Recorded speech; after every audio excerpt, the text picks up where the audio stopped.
Thank you. Yes, thanks very much. Thank you. Off. Right the way off.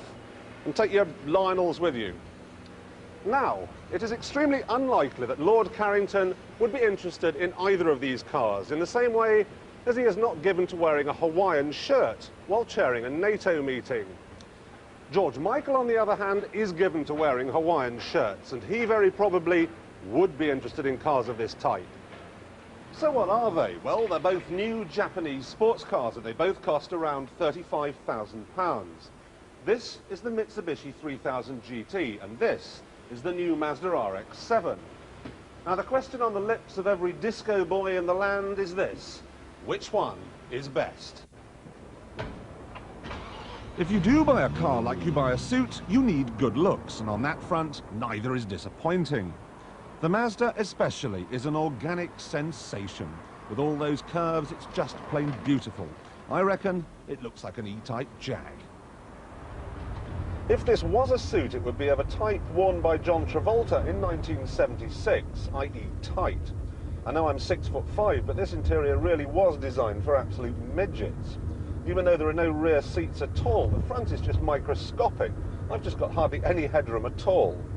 Mind you, the E-Type similarities just keep on coming at you. I love these chromed white on black instruments, and I love the toys I've got.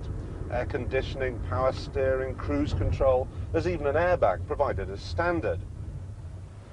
There is, in short, plenty to play with when the car in front of you hasn't moved for an hour and a half.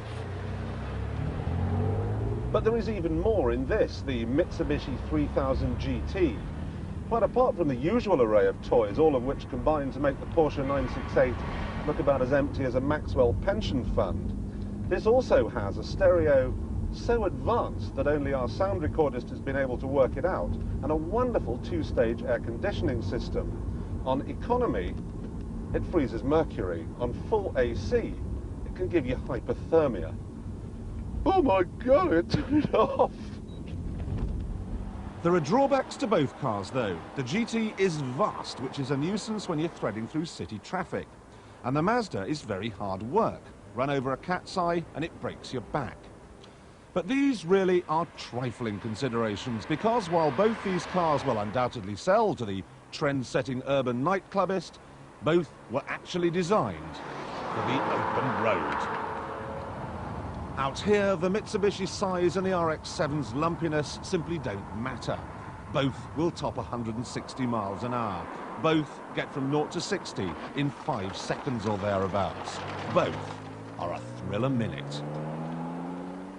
The Mazda achieves this with a back-to-basics approach. Small, ultra-light and ultra-powerful. It's a point-and-squirt car, this. Simple, straightforward and great fun.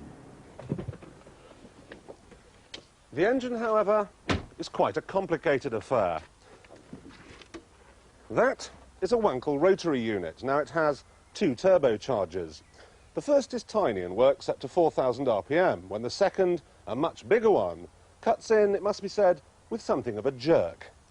Then this thing really starts to fly. If you're a keen driver, you live in Northumberland where the roads are empty, and you've just found £35,000 in an old suit pocket, this car is a cracker. Now, the Mitsubishi is a way different animal. While the Mazda takes us back to basics, this takes us to the 33rd century. The engine here is a 3-litre V6 with 24 valves and double overhead camshafts. But it also has 2 turbochargers and 2 intercoolers. Somewhere in there anyway. The net result is 281 horsepower, which, let's face it, is enough. However, the engine is just one ingredient. Let me list some of the others. It's got 4-wheel drive, 4-wheel steering, 4-wheel anti-lock brakes, and while we're on the subject of 4 seats. Well, sort of. This is like a mobile version of Euro Disney. It has trick suspension, which tugs the car down on its haunches as the speed builds up. And it has what's called active aerodynamics. At 50 miles an hour, the rear spoiler changes shape to make sure the car is cleaving the air as neatly as possible. It doesn't excite quite like the Mazda, but believe me, it covers ground every bit as quickly. I drove one across America last year and I loved it. It was quiet, fast, extremely comfortable, and at the end of the day, one hell of a pose. So, whether you're in town or out in the countryside, they're just about inseparable. Choosing between the two is nigh on impossible. Well, I've had these cars for about 3 weeks now, and it's crunch time. Which one would I choose? Well, it's a bit like being in a restaurant. You've had the menu in front of you for 20 minutes and the waiter walks up. I have the Mazda. No, the Mitsubishi. Yes, it's more comfortable. More like a big American car.